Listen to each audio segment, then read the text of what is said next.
Olá, nerds, geeks e afins! Estamos todos aqui confessando segredos para o terceiro episódio da primeira temporada da série Stranger New Worlds, exibido na Paramount+. Pois bem, pessoal, e não é que a gente pode dizer assim de modo quase inédito aqui nessa nova era de latão da franquia Star Trek que tivemos 3 episódios interessantes, muito bons, consecutivos, pois é 3 semanas seguidas, onde as histórias são boas, coisa que a gente não viu até agora, de maneira alguma, pelo menos nas séries de carne e osso, live action. Nas séries animadas a gente pode até combinar, claro, guardadas certas questões de gostar ou não gostar de animações, que sim, eles conseguiram acertar mais. Mas nas séries, realmente, com os atores, né, com o principal, digamos, né, vamos considerar que talvez os animados não sejam super oficiais, bom, enfim, né, estão oficializados no canon, né, mas, em carne e osso é a primeira vez que, por 3 vezes seguidas, temos boas histórias sendo apresentadas. E sim, mais uma vez aqui, na história focado na Number One, temos algo muito interessante. Mas, além da própria história da vez, né, do personagem em destaque, tivemos uma coisa que realmente deixou este produto aqui, Stranger New Worlds, como algo que a gente consegue dizer que faz parte da franquia. Sim, agora estamos sendo bem presenteados com aquilo que a gente já desejava receber, pois o que foi apresentado em Discovery e também em Picard não era, absolutamente não. A gente podia se enganar que aquilo era Star Trek, né, um derivado de. O que é de fato relacionado à franquia original, né, dos tempos de Kirk e também, claro, né, principalmente dos tempos de Pike, é exatamente assim. Esta série ela nos oferece aquela expectativa e entrega exatamente o que a gente deseja, que é essa história bem elaborada, bem uma história de ficção científica, que não faz aquele jogo maroto que Discovery e Picard sempre faz com a gente, que é apresentar uma temática, mas no fundo dizer exatamente ao final do episódio o que a gente deve pensar ou não. Este episódio aqui nos oferece um produto de reflexão que na verdade não diz exatamente como a gente deve concluir a questão. Tem muita coisa aberta aqui nas temáticas propostas, além, claro, da historinha da Number One. O que está debaixo do pano que é interessante, isso que é, claro, uma história de Star Trek, isso que é, claro, uma história de ficção científica, que é questionar valores humanos, terranos, às vezes, que necessariamente tem uma coisa importante, né? Muita gente fala, não, Star Trek sempre abordou os temas atuais, claro, em cada uma das suas eras passadas. Mas o que vale de fato são as questões humanas que são perenes, que são eternas, desde que a gente estava lá nas cavernas, mas perdura até hoje. Isso que é interessante, né? Ou seja, na verdade a gente escapa de, por exemplo, comentários sociais e políticos, pois o que é discutido aqui, por exemplo, logo de cara dizendo, é a questão do preconceito. Preconceito contra o quê? Não importa, preconceito é preconceito. E isso, claro, vale para questões políticas, para questões sociais, para questões religiosas, muitas coisas. Mas, no fundo, a temática é a mesma, né? Ou a base do princípio, né? O pré-conceito sobre alguma questão. A história, então, aqui da Number One passa por aí, exatamente, e sem maiores firulas, sem choros, né? Sem questionamentos, onde a gente perceberia que, não, você está tendendo para um lado do que para o outro. Não, este episódio deixa apenas a questão aberta a respeito desta temática do preconceito. E acerta muito bem.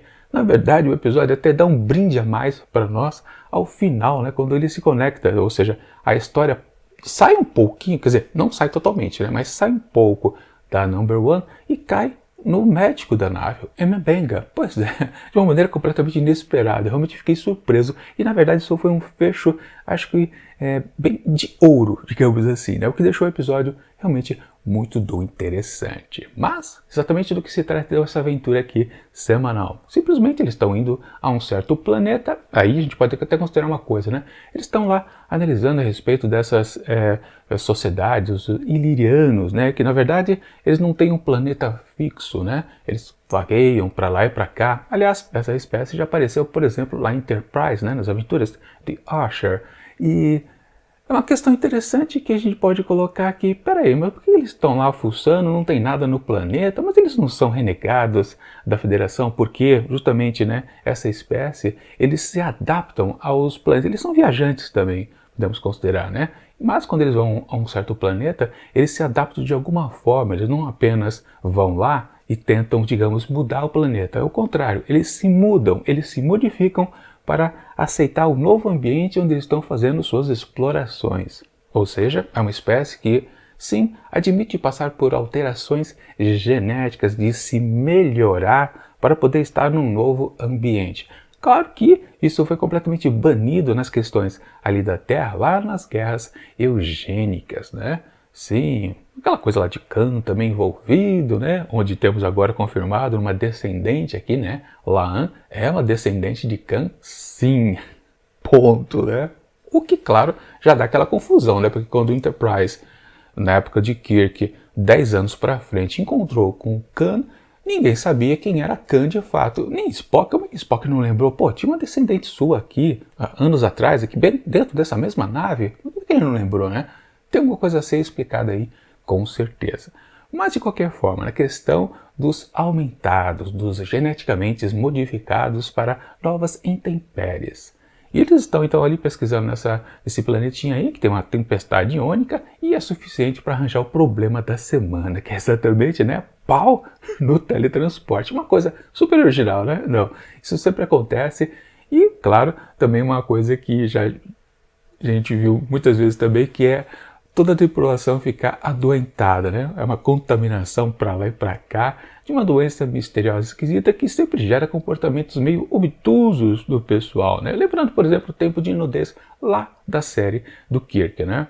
Que foi um dos primeiros episódios da série, onde todo mundo ficava doidão por causa que estavam alcoolizados apenas, né? Depois esse episódio foi refilmado lá na Nova Geração, enfim. Todas as séries meio que visitou essa coisa de uma certa contaminação. Então estamos aqui, por exemplo, né, nesse mesmíssimo ponto, mas com uma abordagem bem da boa, né? Que até, na verdade, você pode dizer, não, a doença em si é ficção científica, mas ela quase esbarra um pouco na fantasia, um pouco meio exagerado, né? Porque o método de transmissão é na base dos fótons, né?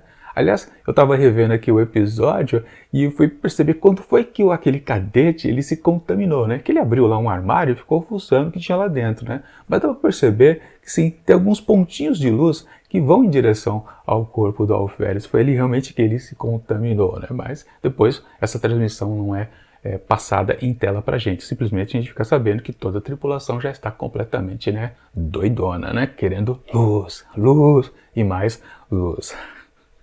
Enfim, né? De cara também a gente percebe, claro, tem aquela cena, né, do Alferes metendo a cara, né, na luminária ali no corredor, mas em seguida a gente já vê a Number One também já manifestando interesse pela luminosidade, né, querendo que o cômodo dela seja aumentado em 25% da luz, né? Enfim, mas logo em seguida a gente já vê aquela transformação do seu corpo, né, ficando todo vermelho, né, aquela coisa toda, que diabo tá acontecendo com ela, né, tá virando o que é aquilo, né?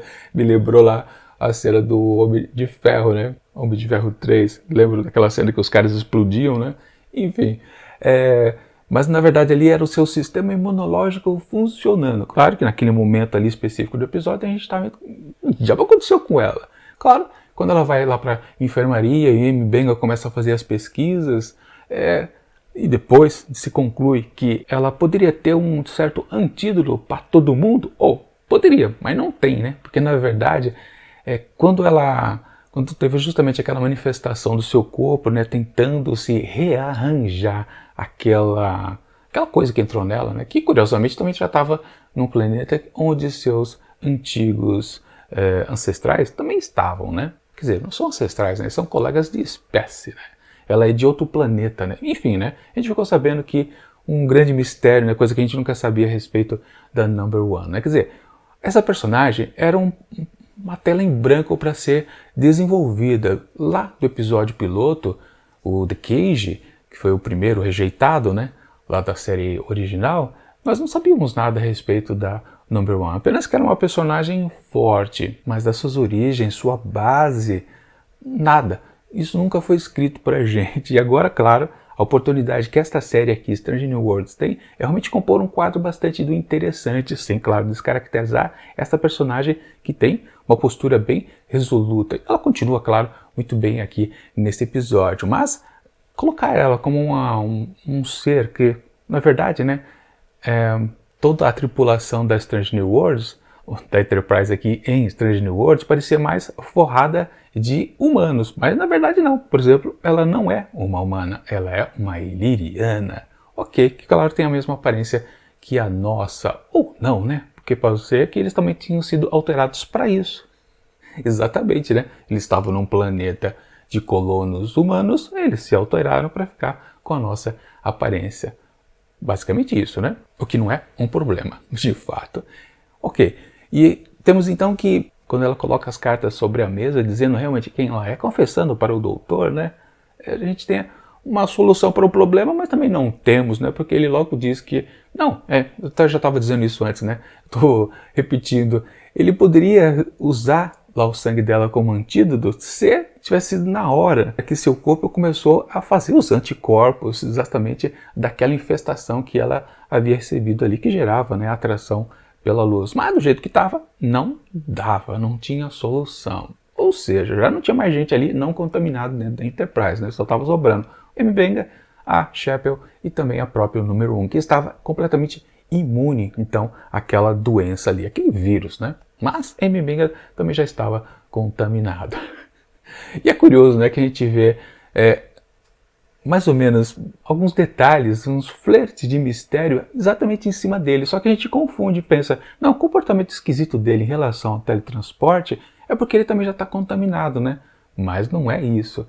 E é também uma coisa interessante de se observar que esse comportamento dele esquisito ao teleporte, que depois a gente descobre por que é, né? De fato, o motivo, já aconteceu em episódio anterior. Lembram quando a Chapel estava caçando lá aquele alienígena lá no segundo episódio? Ou no primeiro episódio? Sim, foi do primeiro, que ela ficou caçando ele pelos corredores, e aí ela foi até a enfermaria e foi usar exatamente o teletransporte por lá. Pois é, o M'Benga ele ficou todo, não usa não, não usa não. E ela usou, para poder chegar até o cara lá e poder pegar, nocautear ele com narcótico, né? Pois é, aquela cena, você pode até considerar coisa esquisita que foi, mas você meio que passa batido, né, naquela cena de ação ali, da Chapel caçar lá o fujão de enfermaria, né?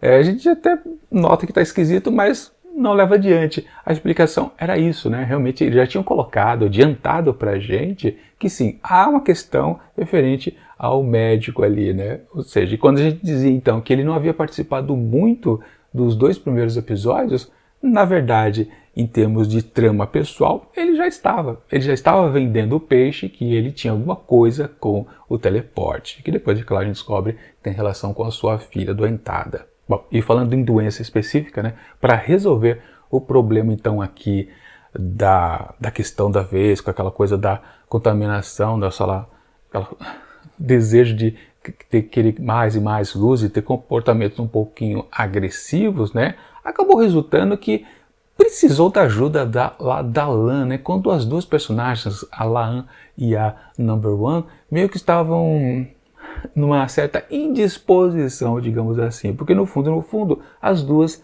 eram iguais, né? As duas eram rejeitadas de certa forma. A Lan um pouco mais claro, né? Porque já sabiam que ela era uma descendente de pessoas que foram alteradas, né? Ou seja, ela já era afastada um pouquinho do convívio, um pouquinho da sociedade, mas ela conseguiu se reerguer. E por outro lado, da parte de Number One, era um segredo absoluto, né? Ninguém sabia que ela era também, da mesma forma, uma modificada geneticamente falando, né? Que ela era uma iliriana raiz. Bom, e elas discutem para lá e para cá. Claro, a Number One consegue derrotá-la de uma maneira fácil, né? Muito fácil, porque ela é completamente forte, né? Aquela cena, por exemplo, antes, né? Quando ela tinha carregado o engenheiro, o Hammer, né? Nos ombros, como se fosse um bonequinho de pano, né? Denota que realmente ela é muito forte, né? Aliás, lembra muito aquela personagem lá da série The Orville, né? Que é justamente a chefe de segurança, né? Que é uma tampinha, né? Mas é super forte, né? Na verdade, essa demonstração de força da Number One, ela não vai permanecer. Pelo menos foi o que eu consegui entender, né? Isso aconteceu porque ela estava reagindo, né?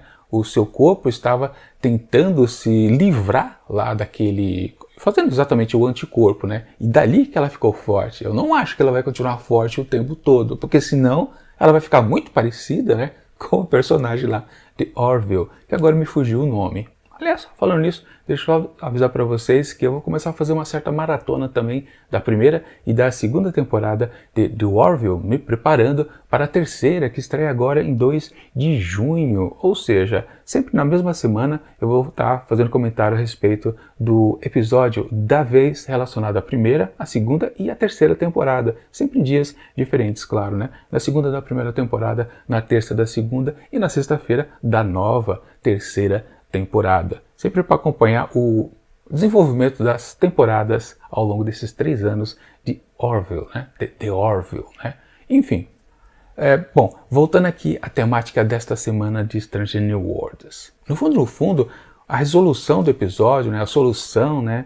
Da magia, de como consertar as coisas, foi um pouquinho facilitada demais, né? E de novo, no meio desse desenvolvimento de trama, eu senti de novo, peraí, quem vai resolver o problema vai ser a Chapel, porque ela era a única que ainda estava ainda não contaminada. Até o M'Benga foi dopado, né? Ele já estava inconsciente para não fazer nenhuma traquitana por aí, tentando caçar luz, né? Que nem um vagalume.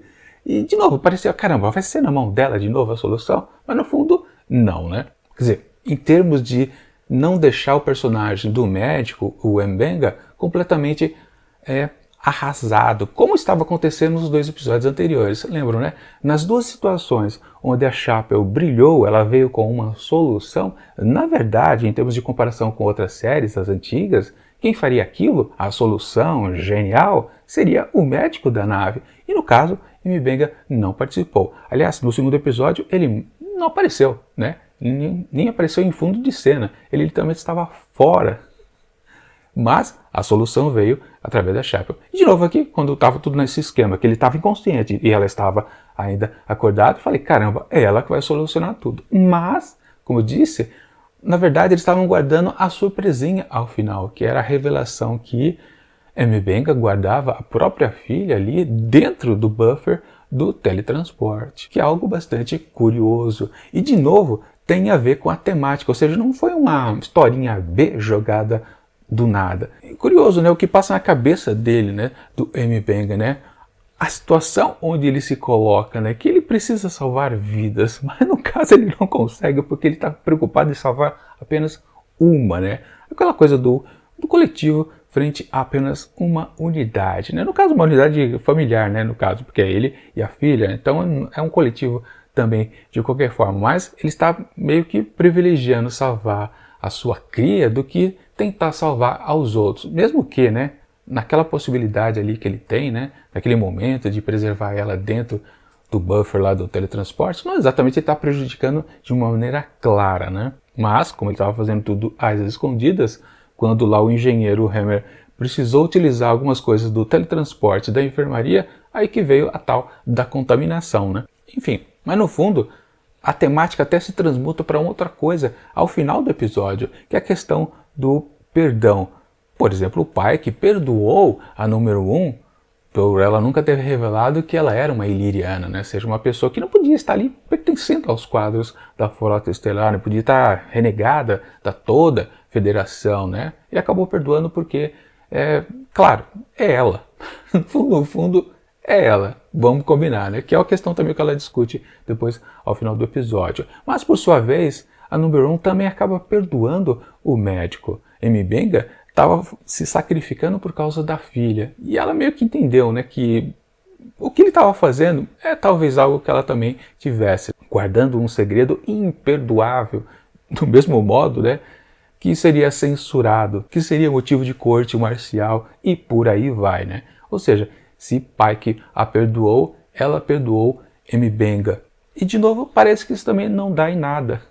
Só que o que fecha tudo é aquele registro de diário que a número 1 faz no finalzinho do episódio, onde ela discute, né? Será que realmente eu fui perdoada porque eu fui tão somente uma heroína? Foi por causa né, do meu sangue que a doença conseguiu ser erradicada? E se eu não tivesse esse pequeno detalhe a constar ali nos autos? Se bem que eu acho que tudo foi colocado por baixo do pano, né? Se não fosse esse detalhe, né? Se eu não fosse a camarada do capitão, eu seria uma renegada, com certeza, né? E do mesmo jeito, no fundo, né? Ela se sente culpada, por isso que ela acaba apagando aquele registro ali, mas o perdão que ela deu também ao médico, a Mbenga, também não foi pelo mesmo motivo, no fundo, porque ela está perdoando ele por causa da filha. Se fosse qualquer outra coisa, né? Não fosse uma relação de parentesco, a pessoa que ele estivesse guardando ali dentro do teleporte, ela perdoaria?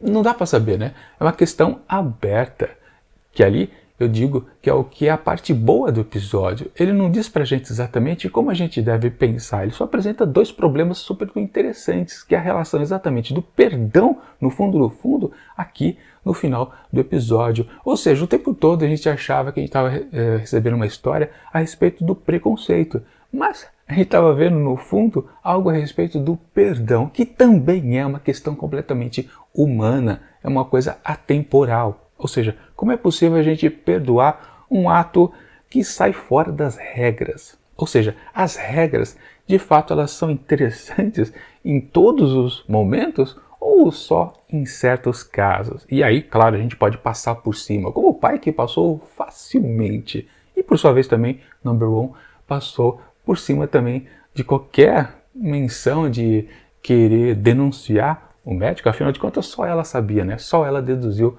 o que estava acontecendo de fato por ali, né? O médico não, o engenheiro, ele chegou perto, ele foi fazer a pesquisa lá dentro da enfermaria, mas ele não sacou, né, que tinha alguma coisa lá no buffer do teletransporte. Pelo menos foi isso que eu entendi, né? E sim, uma questão boa também, né? Que é a historinha B desse episódio, que é o que acontece, né? Com o Pike e Spock lá ainda no planeta, e vem aquelas entidades não corpóreas, né, que pareciam fantasmas, né, que é o título do episódio, né, Fantasmas de Illyria. Na verdade, são os próprios ilirianos que ficaram completamente modificados e viraram apenas uma coisa que não tem corpo. E daí também a questão super da boa, que é eles se arrependeram, não é que eles se arrependeram, né, mas eles queriam tanto pertencer à Federação que meio que passaram até para os seus princípios, ou seja, eles começaram a se desmodificar, eles voltaram a ser o que eles eram de fato. Só que nesse processo acabaram perecendo literalmente e viraram uma coisa fantasmagórica. Ou seja, um certo autossacrifício em nome de se igualar a algumas regras.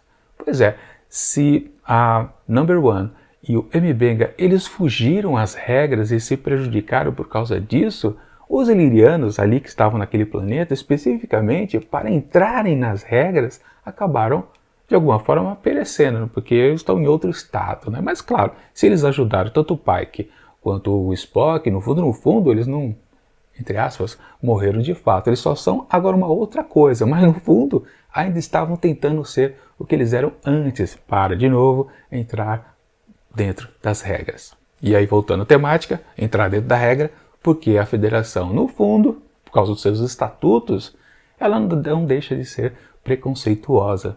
Claro, a regra ali de não se mexer com ninguém, nenhuma espécie, né? Não se tratar com nenhuma espécie que faz modificações genéticas, é justamente para não reviver o que aconteceu na época das guerras eugênicas, né? Que, claro, isso foi uma questão que aconteceu lá naquela terra, ou para nós, no futuro nosso, né, que a questão de melhorar demais vai começar a ter uma certa seleção, ou seja, quem não for melhorado é descartado. Isso, claro, que as regras querem evitar, por um motivo legítimo, digamos assim, que as regras foram criadas. Mas, no fundo, você acaba criando um certo preconceito, porque mesmo os alterados podem ser bons. E até mesmo, né, de en passant, se comentou, né, que um dia também já foi preconceituoso, né, vulcanos e humanos se unirem. E está ali, a bordo da nave, né, um produto exatamente disso, né, uma mãe humana e um pai vulcano.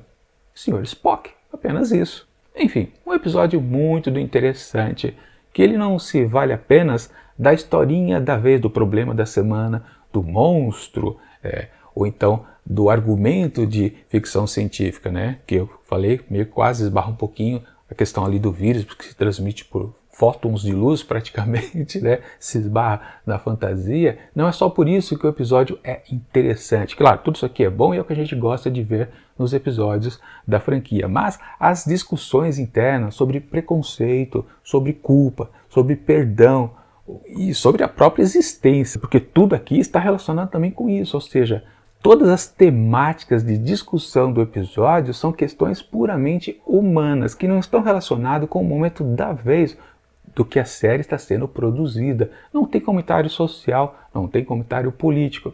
Social você pode até dizer que é as questões de preconceito, né? Mas não, no fundo isso não é uma questão de sociologia diretamente, é uma questão de aversão às espécies que estão tentando se comunicarem, se unirem e, claro, gera algum preconceito. O preconceito, na verdade, é natural a partir da coisa do diferente. Se eu sou uma coisa, eu estou tentando conversar com uma coisa que é diferente, no fundo, o preconceito meio que ele existe, uma coisa natural acontecer. Mas como você supera isso? Você supera porque existe um bem interessante que pode acontecer da união das duas coisas ou não?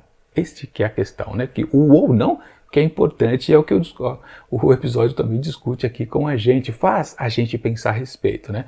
Ou seja, dos 3 episódios muito interessantes que aconteceram aqui neste começo de primeira temporada de Strange New Worlds, esse é o primeiro episódio que a gente pode rever várias vezes e pensar a respeito desses temas que estão sendo discutidos por aqui. E isso que era a coisa boa das eras antigas, Era de Ouro e Era de Prata de Star Trek. Os episódios que faziam a gente refletir a respeito dos assuntos internos, não da historinha específica ali da semana, mas as questões ali embutidas no subtexto. Isso é Star Trek. Portanto, para esse terceiro episódio da primeira temporada de Star Trek Strange New Worlds, eu atribuo a nota máxima agora. Sim, 5 asteriscos. Sim, para mim é um episódio muito interessante. Eu acho que eu não consigo dizer com sinceridade que é sensacional. Ele quase chega perto, mas é que eu não tenho uma outra nota para dar. Já tinha dado 4,5 para o episódio anterior, então para esse tem que ser 5. Se ele é superior, tem que ser 5, né? Mas podia ser um 4,75. 5 ainda talvez seja um exagero, porque mesmo tendo as questões interessantes, ele ainda pode ser um pouquinho esquecido. Pode. Ele não é perfeito, o episódio, isso que eu quero dizer, né? Tá ganhando a nota máxima, eu tô atribuindo os 5 asteriscos, mas ele não é perfeito. Ele tem uns probleminhas aqui lá, mas ele tem toda a essência do que a gente gosta em Star Trek. Isso que é importante. E sim, vale os 5 asteriscos mesmo. De qualquer forma, vamos torcer que na próxima semana e nas seguintes, até o final da temporada, tudo esteja nesse nível, que por enquanto tá ótimo. Nunca mais precisaremos assistir qualquer coisa de Discovery ou qualquer coisa de Picard, porque a gente já tem pelo menos Strange New Worlds. É isso.